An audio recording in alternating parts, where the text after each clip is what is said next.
Selamat malam Bapak Ibu yang dikasihi Tuhan, baik Bapak Ibu yang ada di gereja maupun yang melalui Zoom. Mari kita bersama-sama sebelum merenungkan firman Tuhan, kita masuk di dalam doa. Kami bersyukur ya Tuhan, kalau pada malam hari ini kami masih boleh berkumpul bersama, kami boleh memuji, memuliakan Tuhan, kami boleh memanjatkan doa syafaat kami, bukan hanya untuk gereja, tetapi juga untuk dunia. Kami sungguh bersyukur kesempatan yang Tuhan masih berikan buat kami. Dan sebentar ketika kami membaca dan merenungkan firman-Mu, ajar kami ya Tuhan, untuk terbuka kepada pimpinan Tuhan. Biarlah Roh Kudus menerangi hati dan pikiran kami, sehingga kami boleh mengerti, memahami apa yang menjadi kehendak Tuhan dalam hidup kami, dan bagaimana kami boleh menjadi orang Kristen yang kuat di dalam Tuhan. Terpujilah Engkau Tuhan. Di dalam nama Tuhan Yesus, kami berdoa, kami mengucap syukur. Amin. Mari saudara-saudara, pada malam hari ini seperti tema yang diberikan kepada saya, bagaimana kita bisa mengontrol pikiran kita, ya, bagaimana kita bisa sebagai orang Kristen yang kuat di dalam mengontrol kehidupan pikiran kita. Teks yang saya ambil dari Yosua pasal 1, ayat 1 sampai ayat yang ke-9.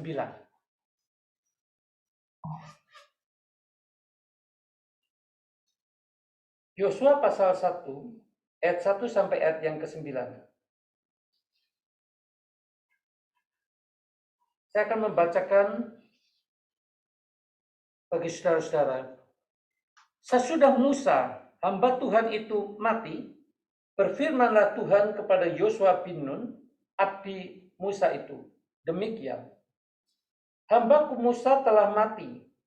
Sebab itu, bersiaplah sekarang, seberangilah sungai Yordan ini, engkau dan seluruh bangsa ini, menuju negeri yang akan kuberikan kepada mereka, kepada orang Israel itu.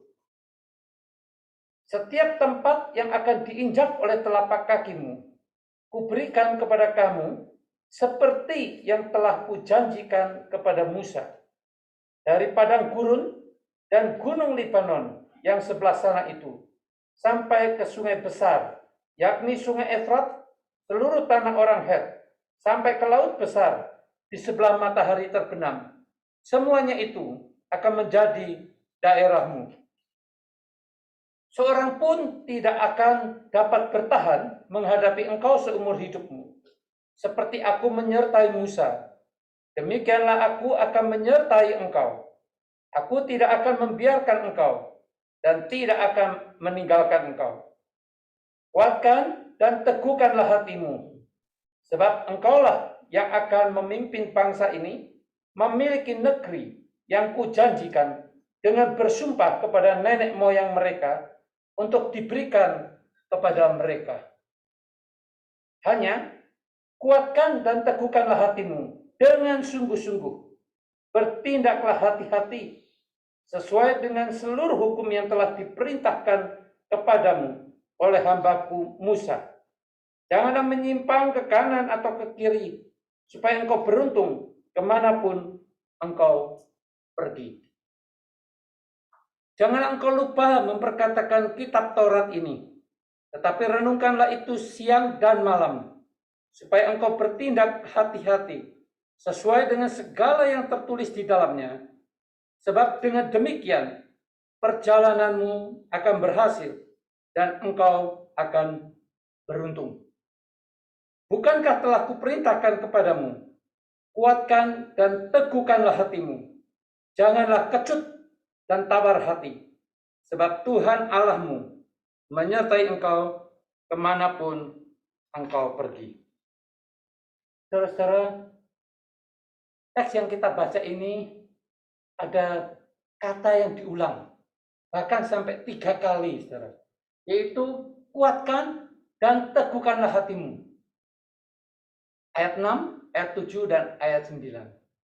Di dalam ayat 7 bahkan dikatakan, kuatkan dan teguhkanlah hatimu dengan sungguh-sungguh. Lalu juga di dalam ayat 7 dan 9 dikatakan itulah yang diperintahkan oleh Tuhan. Jadi untuk menguatkan dan meneguhkan hati itu merupakan sesuatu yang sangat penting dan itu adalah perintah Tuhan.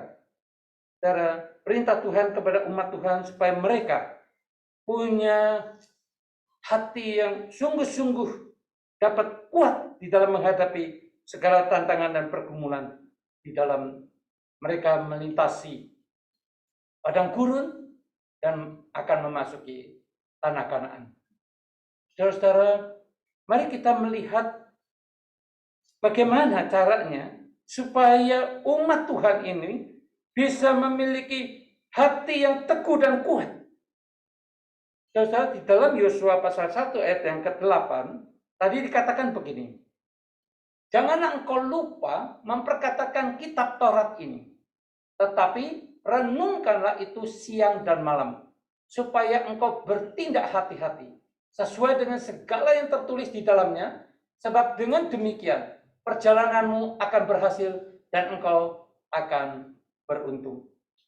Nah, saudara-saudara, mari saya mengajak kita merenungkan yang saya tulis dengan huruf warna biru. Saudara. Ini merupakan bagian yang penting untuk kita bisa mendapatkan satu kekuatan. Supaya hati kita bisa teguh. Pikiran kita itu mindsetnya, mentalnya diarahkan untuk bisa kuat di dalam Tuhan. Saudara, yang pertama yaitu janganlah engkau lupa memperkatakan kitab Taurat ini. Dan di sini bukan, yang terpenting bukan memperkatakannya, tetapi jangan lupa. Seringkali firman Tuhan yang kita dengar, kita lupa. Kita tidak pernah memperkatakan.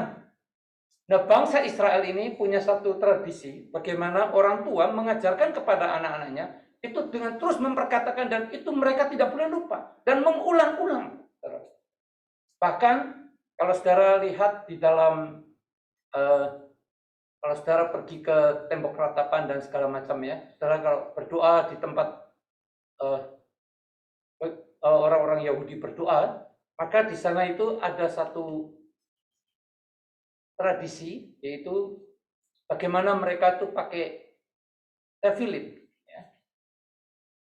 Itu satu kotak hitam, ya, kemudian ditaruh di jidat dan taruh di lengan. Itu isinya kitab Taurat. Supaya apa? Supaya mereka itu betul-betul ingat, tidak lupa akan perintah Tuhan. Jadi jangan melupakan kitab Taurat. Jangan melupakan nasihat Tuhan. Jangan melupakan janji Tuhan. Jangan melupakan perintah Tuhan. Dan bahkan kalau kita melihat bagaimana mereka juga tidak melupakan pengalaman hidup bersama dengan Tuhan. Jangan melupakan sejarah atau pengalaman hidup bersama dengan Tuhan. Saudara-saudara, seringkali kita juga melakukan hal yang sama. Seringkali kita melupakan akan kebaikan Tuhan, kasih Tuhan, ya. Firman Tuhan yang digenapi dalam hidup kita. Janji-janji Tuhan yang sudah pernah digenapi dalam hidup kita. Kita melupakannya.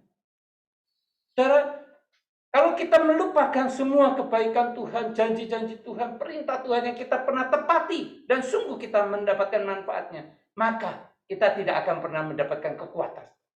Justru ketika kita ingat, di situ kita mendapatkan kekuatan. Saudara, saya menunjukkan gambar. Ya, di kepala itu ada satu yang nongol kotak hitam ya, itu tefillin. Lalu di lengannya juga ada. Ya. Itu semua Taurat yang mereka harus ingat, ya. Khususnya pengakuan iman, Shema, itu harus ada. Saudara, yang di kepala maupun yang di lengan ya. Kalau yang di kepala itu disebut dengan Selros dan yang di tangan itu disebut dengan Seliot. Ya.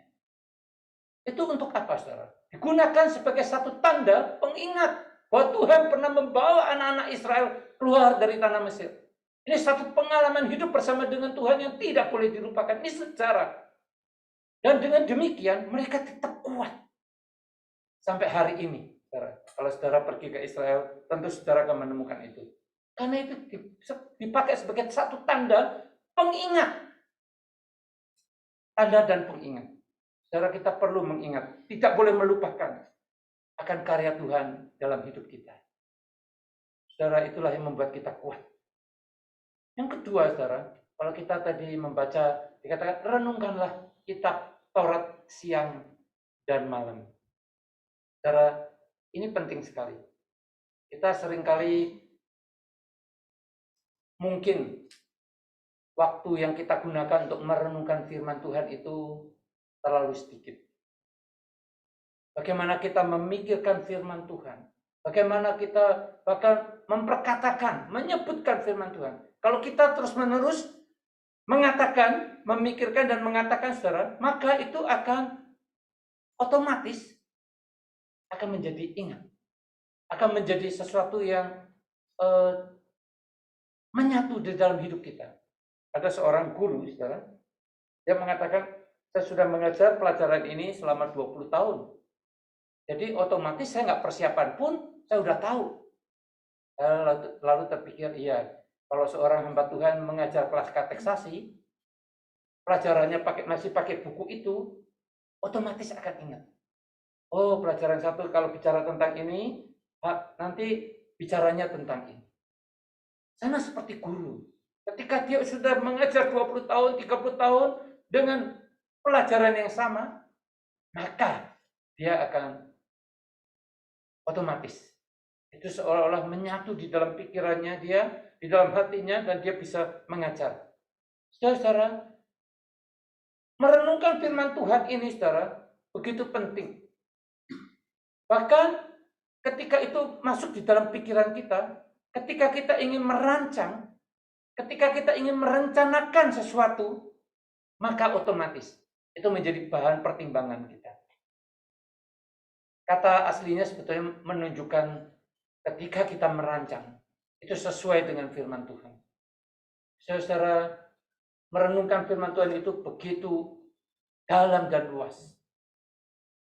Itulah sebabnya meskipun di gereja kita punya gema, gerakan membaca Alkitab. Tapi permisi tanya, apakah kita membaca Alkitabnya juga?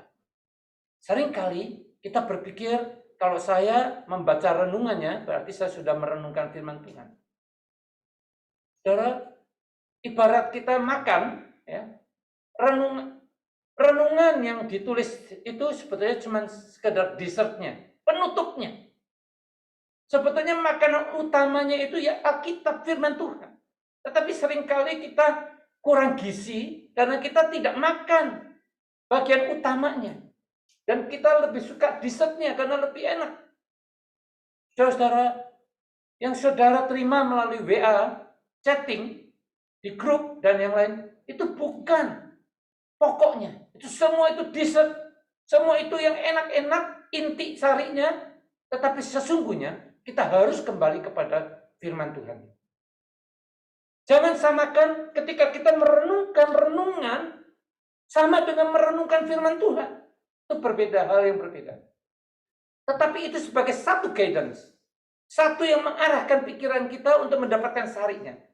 Begitu juga ketika kita membaca buku tafsiran. Ketika kita membaca atau mendengarkan renungan, khotbah dan yang lain. Kita harus kembali bahwa teks Alkitab itu, itulah yang begitu dalam dan luas, saya katakan. Begitu dalam dan luas. Dan kita membutuhkan bimbingan Roh Kudus. Karena setiap orang kebutuhannya berbeda-beda. Setiap orang. Tuhan bisa berbicara kepada saudara melalui bagian firman Tuhan itu. Itu sebabnya kalau kita sedang GF, saya selalu minta, yuk kita baca teks. Bapak Ibu yang tertarik ayat mana silakan sharing. Karena kita tahu Tuhan bisa berbicara kepada si pribadi A, B, C, dan D itu melalui ayat-ayat tadi. Ayatnya bisa sama, tetapi pemahamannya bisa berbeda. Itulah sebabnya renungkanlah kitab Taurat siang dan malam itu. Itu yang menjadi bekal. Hal yang paling penting membuat orang menjadi kuat di dalam Tuhan. pikiran kita dipengaruhi. Saudara, yang ketiga, saudara, inilah hal yang sangat penting. Seringkali orang menghabiskan waktu terlalu banyak di dalam membaca firman Tuhan, tetapi tidak melakukan apa-apa. Padahal di dalam bagian teks tadi, itu penting sekali. Supaya ada tindakan, ada satu yang dilakukan. Yaitu bertindak hati-hati sesuai dengan kitab Taurat. Saudara, setelah kita merenungkan firman Tuhan, setelah kita membaca firman Tuhan, maka kita harus melakukan atau menindakkan apa yang Tuhan janjikan, apa yang Tuhan perintahkan, apa yang Tuhan ingin kita lakukan. Apa yang menjadi kehendak Tuhan dalam hidup kita pada saat itu. Saudara, dan di dalam teks ini dikatakan supaya kamu bertindak dengan hati-hati. Artinya apa? Tidak menyimpang ke kanan maupun ke kiri. Yaitu pada waktu kita bertindak, kita itu sedang berpegang teguh kepada firman Tuhan. Kita memelihara dengan setia apa yang difirmankan. Saudara, bukan hal yang mudah. Seringkali kita mudah untuk berkata-kata, seringkali kita mudah untuk membaca, tetapi justru kita lemah di dalam bertindak. Saudara-saudara, kalau kita melakukan apa yang Tuhan kehendaki, disitulah letak kekuatan kita. Kita memiliki pikiran yang tertuju kepada Tuhan, hati kita tertuju kepada Tuhan, kita mendapatkan satu kekuatan yang luar biasa ketika kita melakukan sesuai dengan kehendak Tuhan. Kecuali kita sedang melakukan menurut maksud kita sendiri, menurut keinginan kita sendiri, tidak sesuai kehendak Tuhan. Saudara, jadi kita tahu bagaimana kita bertindak dengan hati-hati itu, kita sungguh-sungguh ketika bertindak itu memegang janji Tuhan, memegang perintah Tuhan dengan setia, sesuai dengan firman Tuhan. Apa yang Tuhan maksudkan untuk kami, untuk kita. Setiap orang mungkin bisa berbeda. Itulah sebabnya kita terus berdoa kepada Tuhan. Kita mohon kekuatan dari Tuhan. Itulah perlunya mohon pimpinan Allah Roh Kudus. Karena dialah yang mencerahkan, memberikan pencerahan, memberikan penerangan terhadap firman-Nya. Saudara, dengan demikian kita tidak melanggar. Pada waktu kita bertindak, kita tidak melanggar perintah Tuhan. Saudara, janji Tuhan menyertai Yosua sama seperti Tuhan menyertai Musa. Saudara, Musa pas di penghujung dia melanggar.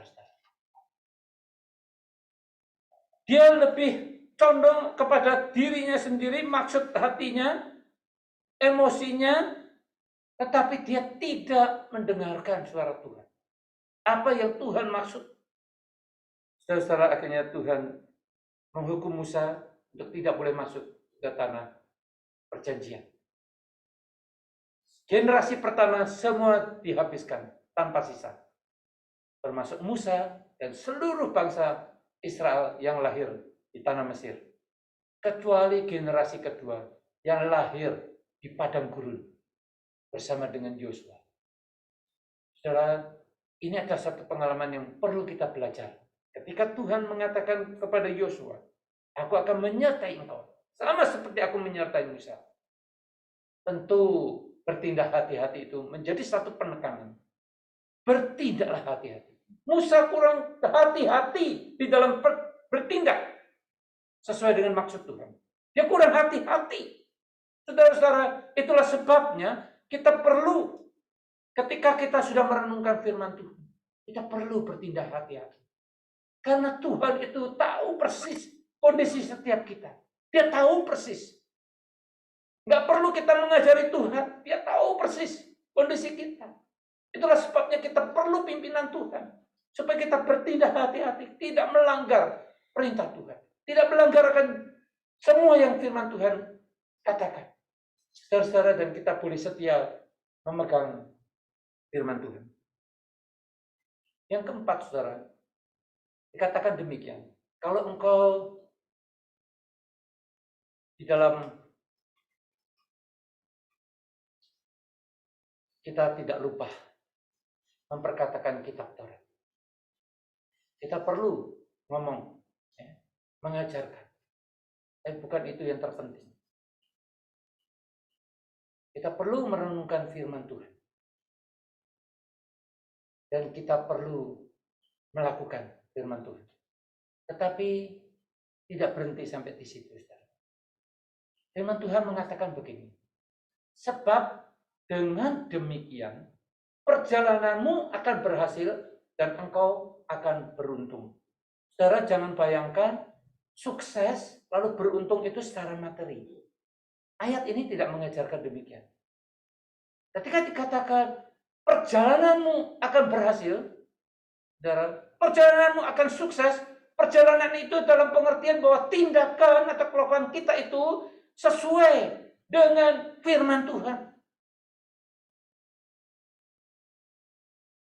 Pada waktu kita sudah melakukan semua itu, maka katakan perjalanan kita atau tindakan atau kelakuan kita itu sukses karena sesuai dengan firman Tuhan.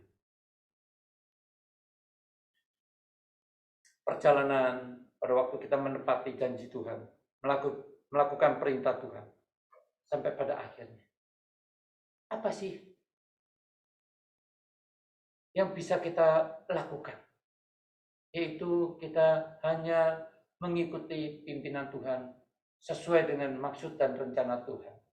Kita melakukannya. Dan dikatakan kalau kita melakukan itu, maka kita dikatakan akan berhasil, sukses. Dan dikatakan akan beruntung. Beruntung itu ternyata menjadi bijaksana. Beruntung itu berarti berakal budi. Beruntung itu berarti berpengertian. Artinya apa, saudara? Pikiran kita itu menjadi kuat, saudara. Kuat di dalam firman Tuhan. Kalau kita tidak melupakan firman Tuhan, kalau kita merenungkan firman Tuhan, kalau kita melakukan firman Tuhan, maka itu menjadi mempengaruhi pikiran kita. Pikiran kita itu menjadi kuat di dalam Tuhan. Dan kita tidak akan mudah digoyahkan oleh apapun. Saudara-saudara, kalau kita melihat di dalam khususnya peperangan, ya, apalagi dengan teroris. Saya pernah menyaksikan bagaimana seorang disuruh menyangkali imannya. Kalau tidak akan ditembak mati. Tapi saudara, orang Kristen yang di dalam pikirannya begitu kuat hatinya, teguh. Dia tahu persis. Dia sudah dibentuk. Orang yang kuat di dalam Tuhan. Dia tahu tujuannya seperti apa. Dia rela mati. Sama seperti Stefanus. Rela mati. Karena dia mendapatkan satu kekuatan. Dan pikirannya sudah dipenuhi dengan hal-hal yang begitu kuat di dalam firman. Saudara, 2 Korintus 10 ayat 5 sebagai ayat penutup.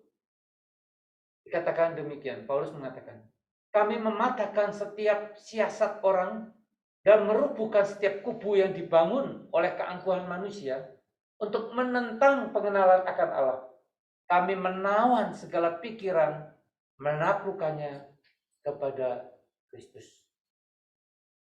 Saudara, pikiran kita itu ditawan, ditaklukkan kepada Kristus. Pikiran begitu penting. Karena pikiran pusat hati kita ini sungguh-sungguh bisa menyimpang ke kanan dan ke kiri. Bisa melupakannya. Bisa tidak mentaatinya, bahkan melanggarnya. Maka saudara-saudara, seperti kita tundukkan, kita pikiran kita seperti ditawan dan kemudian diserahkan, ditaklukkan di hadapan Kristus. Itulah yang Rasul Paulus nasihatkan kepada jemaat. Bagi teks terakhir tadi, ayat terakhir tadi, 2 Korintus 10 ayat 5 itu menunjukkan bagaimana kita merendahkan hati di hadapan Tuhan untuk semakin mengenal Dia. Lalu membawa pikiran kita itu sebagai tawanan untuk taat kepada Kristus. Saudara-saudara, demikianlah kita seumur hidup kita, ini proses supaya kita menjadi orang Kristen yang kuat di dalam menaklukkan pikiran kita kepada kedaulatan Kristus, pada kehendak Kristus. Mari kita masuk di dalam doa. Terima kasih Tuhan untuk firman-Mu, ajar kami untuk bisa melakukan, memahami dan melakukan kebenaran firman-Mu. Dan bahkan itu menjadi makanan pokok dalam pikiran hati kami yang paling dalam. Ajar kami untuk setia, tidak menyimpang ke kanan dan ke kiri. Tolonglah kami Tuhan, orang yang lemah-lemah ini. Kiranya Tuhan memberikan kekuatan dalam hati dan pikiran kami. Kami tetap teguh ketika kami menghadapi badai, gelombang, cobaan, tantangan, pergumulan, apapun yang terjadi dalam kehidupan kami.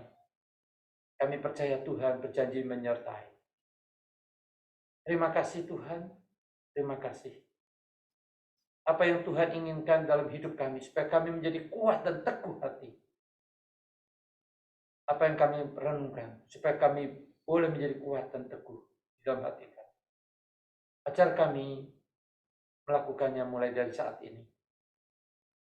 Di dalam nama Tuhan Yesus, kami berdoa. Amin.